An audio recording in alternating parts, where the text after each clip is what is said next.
Hello and welcome to another video from Flash Jazz Cat. No, this has been the first one in a while, but you can blame my wife's crazy employer for me being completely tied up in human resources bullshit for the past 3 weeks. This was on top of other various real life problems that were kind of ongoing, but I was, kind of getting to grips with them until another problem was thrown into my lap, but we appear to have dealt with that problem. So here we go again, attempting to return to business as usual.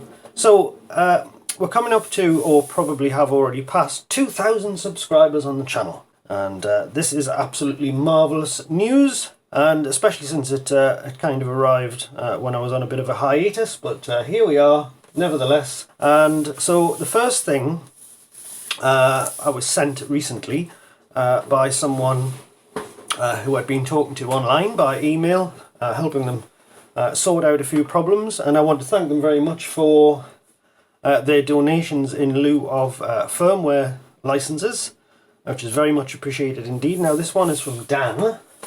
I won't say his surname, I don't know offhand. I haven't sought permission for full disclosure before making this video, so I'm just going to call him Dan. And I helped Dan with a little bit of firmware know-how and troubleshooting with this and that. Dan's a very competent guy, and he said he was going to send me something in, and what he sent me, of course, is this, which is the Art of Atari book, which I had admired previously when I'd seen it discussed on the Atari Age forums and elsewhere. I forget offhand when this one was actually published, but this is a really beautiful book. It's a coffee table book. It's the kind of thing you pick up and dip into from time to time, but it's very nice. Oh, here we are.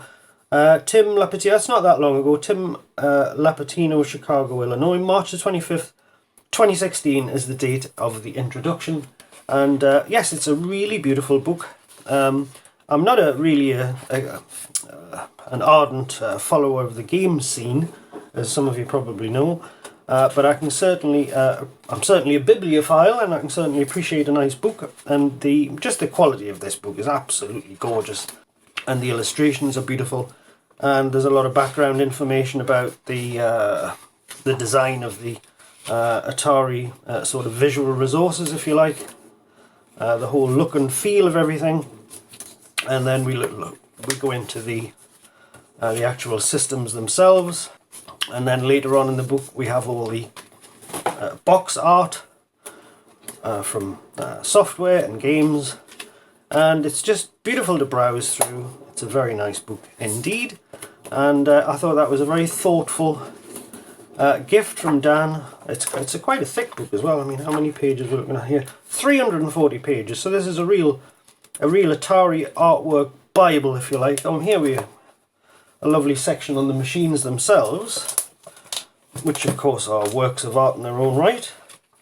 I've got a nice section on the 800 here. I mean, this is a section that really interests me.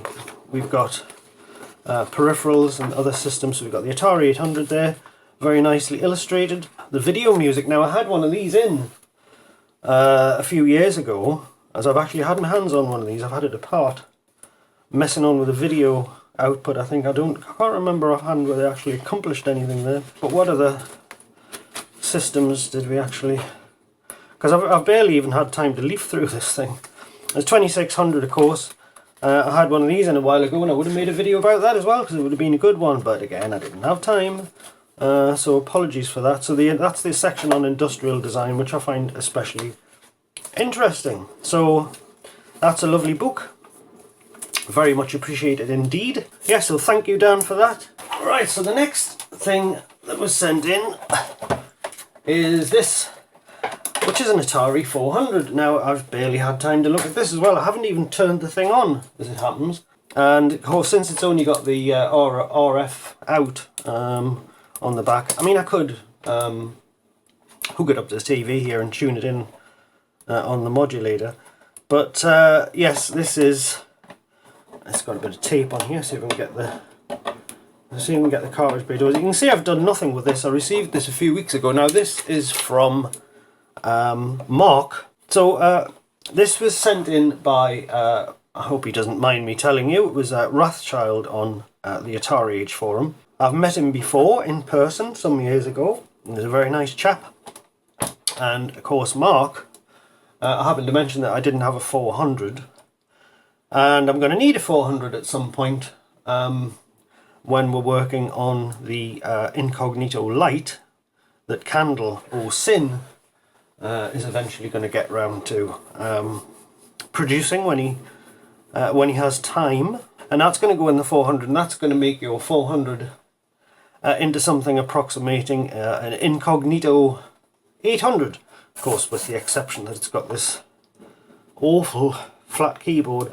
Now, when I got this machine, at first, I was thinking, oh, wouldn't it be nice to have one of those aftermarket full travel keyboards that Atari did produce. I'll flash some of them up on the screen if I can find some nice pictures of them to show you what I mean. But when I actually got the thing, and obviously you can see it's in need of a bit of a clean up, I think it would spoil the aesthetic of the machine. And it's not as if I'm going to actually use this thing for productive work. It's really going to be used as a test bed for the new hardware. So what I'll want to do is possibly get a super color CPU card or something for it, so that we can have decent video output. I think that would be a must. And then we'll get the Incognito Lite in here. And we'll get it working. So I don't think, as I say, I don't think spoiling the original aesthetic of the machine is going to be necessary. And hopefully this catch works. It kind of doesn't. We'll figure out the catch. It's probably got a bit of a problem there. That should sort of spring up. I think the spring's missing on this. Was the cartridge lid spring loaded on the 400? I can't even remember. I don't have another one to compare it with. But I mean, there's a donation. This is absolutely fantastic.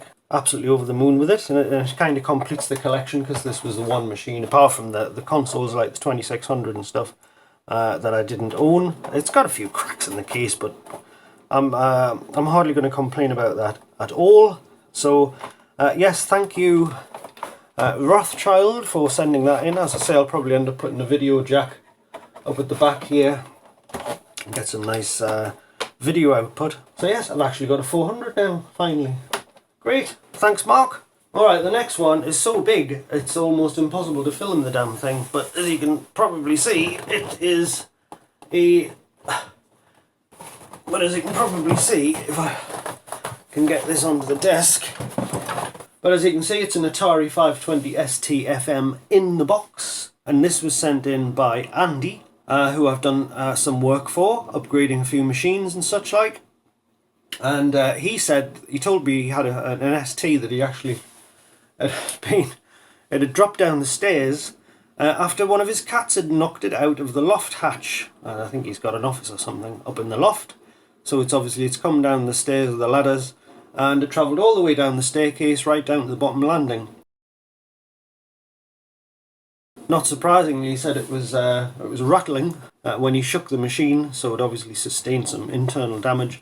And I offered to fix it for him, or have a look at it, see if there's anything wrong. But he said he didn't want it back, so he offered to donate it. I accepted. I've got a couple of STs that work. I've got a 4 megabyte 4160 STE. Which was upgraded, and I got the new badge for it and everything, the 4160 badge, years ago. And I think I've got a 1040, which is in reasonable nick. But neither of these machines look particularly appealing anyway. They're not in excellent cosmetic condition. So when I received this one, I'll take it out of the box and show you. When I received this one, I was quite delighted. So in the box, we've got, as well as the machine itself, we've got the manual. The user manual, which is a nice touch. Original handbook. We've got the IEC cable and a composite video cable. Obviously I'm going to supplant that with a SCART RGB cable. It's got the mouse, which this could do with a little bit of retro bright on it, I think. It's a little bit discoloured, but it's still most welcome. We've got a USB pen drive. What on earth? Why on earth could we have a USB pen drive? Will it all become clear in a minute? So if I just lift the machine out here. There we are. Oh, Right, there we are, one Atari 520 ST. Now, one of the first things I noticed when I took this thing out of the box is it's still got the original protective film. I don't know if you can see that, but it's still got the protective film on the badge. I'm actually a little bit loath to try and peel that off because past experience tells me that if you peel that off, you're likely to take some of the paint with it. Not necessarily the case, but I think I'll just leave that like that. And the other thing I noticed looking at this machine, of course, is that it's in excellent condition. It does not have any significant discoloration on it at all. Doesn't need any retro-bright, and any machine that doesn't need retro-bright treatment in the first place is unlikely to go yellow in the future, providing you look after it. Now, another thing that's extremely exciting about this machine is the fact that it has a GoTech pre-installed. And since I don't have any longer a PC with a floppy drive built into it, that's going to make life extremely easy. And it's one of the GoTechs with a little LCD screen on the side here. And that's what of course, what the USB pen drive's for. And Andy's kindly left that in the box. It's probably got some stuff on it. So I hadn't even powered this machine up to see if it worked at all before I took it apart. And I did do this the other week actually. And of course I didn't have time to film it, unfortunately. It would have been quite good. So from the outside, the only damage that I noticed initially, there was a nasty crack down here. Obviously where it bounced down the stairs. There was a bit of white paint on it, probably from Andy's banister. So what I did is I injected some super glue in there from the inside, clamped it together, and then I just rounded it off with one of those nail buffers or a little file, bit of sandpaper. I forget which anyway, and it's more or less invisible now. And since of course the plastic isn't discoloured, I was able to seal it with a bit of acetone, and you can hardly see a thing. Now, other than that, there was absolutely no outward signs of damage whatsoever on the computer. But when I did open it up, what I discovered, there was a few screws flying around inside, and of course a couple of the long plastic pillars at the back of the top case, which clamp it to the bottom of the case when you put the screws in from the bottom. They tend to crack when the screw gets wrenched out of the screw hole, out of the bottom of the pylon, if you like. And that tends to crack the plastic. And what I was going to do with that was, initially I was thinking of getting some little brass collars, kind of thing plumbers use, you know. But then I thought, well, why not just do a plastic weld? So I just put the iron on here, plastic welded these cracks shut, just to give the plastic some structural integrity, and they take the screws no problem at all now. So that solved that problem. The other problem was the space bar was kind of hanging off because there's two little lugs at either side of the space bar, like little fingers that clip on, and there's several different keyboard types for the Atari ST. They're all subtly different. I don't know offhand exactly how many different types there are. They all use the rubber domes, but there was some redesign went on. Whether they used different manufacturers or suppliers or not, I don't know. But anyway, these little push-on sort of polythene plastic clips, one or both of them had broken off during the impact. So the spacebar had no lateral stability whatsoever. Fortunately, one of the other machines that I've got had the same keyboard, and the keyboard's horribly yellow as it happens, so I just stole these clips from the other machine. So once I'd sorted out a couple of splits and cracks in the plastic and put all the screws back where they were supposed to go, everything was fine. I'll find a picture of this particular motherboard type and flash that up on the screen over the top of the video.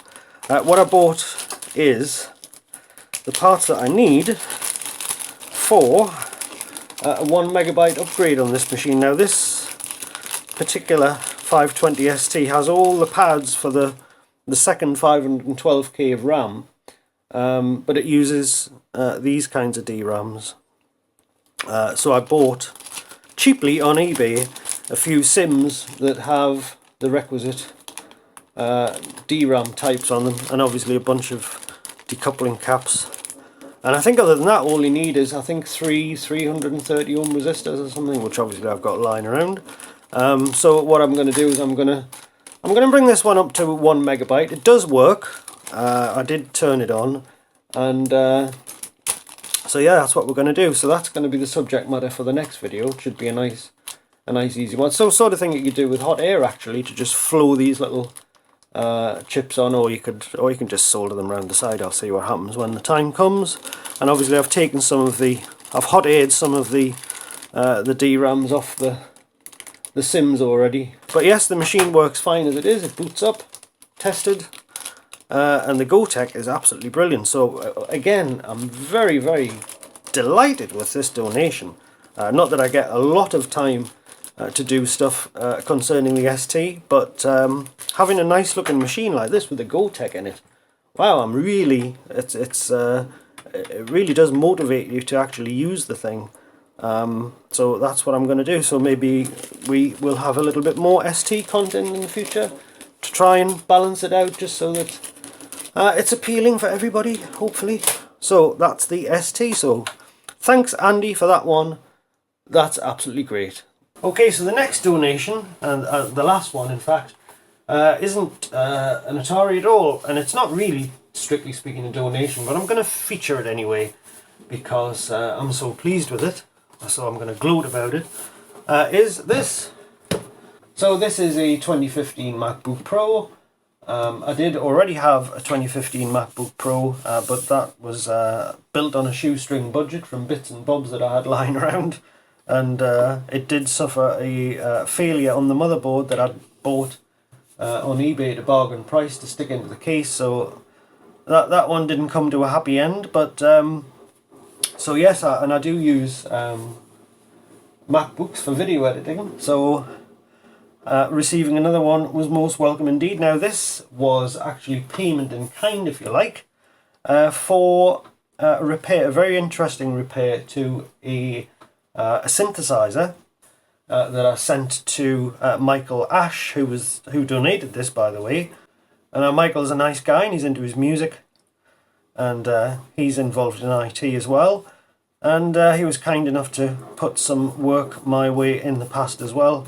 And the latest thing was, as I say, to fix an encoder on his synthesizer, and he'd found a local technician to do this encoder replacement on the synthesizer, and actually sent away to the manufacturer of the synth for the replacement encoders. And the guy came along to his house, and I think he charged him about 80 quid to put the encoder in the synth, but it didn't fix the problem.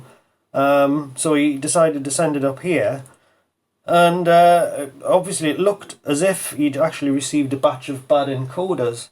So by a process of elimination, stealing a known good encoder from a different part of the board, we figured out that half the encoders that sent out were bad.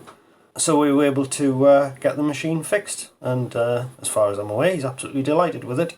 And in return, he sent me this 2015 MacBook Pro, which works perfectly well. It's got the very, very mildest signs of use, and I'm absolutely over the moon with that. So not really a donation as such, because I did earn it, if you like, but absolutely wonderful. And thank you very much indeed to Michael Ash, and thanks also for selecting me to work on such a nice piece of musical equipment. Very, very much appreciated.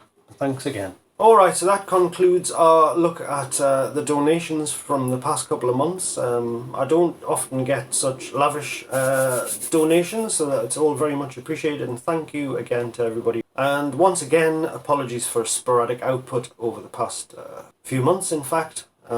This was not the way things were expected to be, but since September I just had a tremendous amount of very complex problems dropped into my lap. Most of which were entirely unexpected. Multitasking is difficult at the best of times, not something I enjoy, jumping from one thing to another. Especially when I've got my head in complicated projects that take a lot of time to begin with. Yeah, it was just one thing on top of another towards the latter part of the summer and in the autumn. And that didn't leave a lot of room for focusing on the things I really wanted to do. The latest problem that I had to fully focus on, unfortunately, for the past 3 weeks. We've had a good outcome with that one, and now I'm able to return to the other complicated problems that I was working on before that complicated problem was dropped into my lap, which I'm extremely happy about any of it, but there it is. So I want to thank everybody who has subscribed, who watches the videos, who likes them, comments on them, shares them, etc. It's all very much appreciated, and those who kind of maintain interest in the channel, even though the scheduling of content is not particularly regular. I'm not happy with that situation either. Hopefully things will get better soon. And I want to especially thank those who have shown their support on Patreon as well. I'll flash a few of your names up on the screen, which I should have probably done before now, but that's massively appreciated as well. And yeah, so I hope you enjoyed this one. I don't know if it's serendipity or what, but actually there haven't been all that many repair and upgrade jobs coming in. How much this is dependent on content that I upload to the channel, i.e. are the videos a key aspect to driving the business, if you like. But just a reminder that I'm here and have the capacity to do all your upgrade and repair work on your Atari computers or any kind of retro computer, or even modern computer you want, in fact. And I have a second website which I'm going to get set up when I get time, which is going to focus on PC and laptop stuff, which I've got ample experience with as well. But anyway, yes, thank you very much for everybody's support. It's nice to reach 2,000 subscribers. It's a bit of a modest goal achieved, but very nice nevertheless. So it's very pleasing indeed. So thank you very much again. I hope you enjoyed this video. It was a bit of a one-off, but we'll do the ST RAM upgrade next time, I think. And until then, bye-bye for now.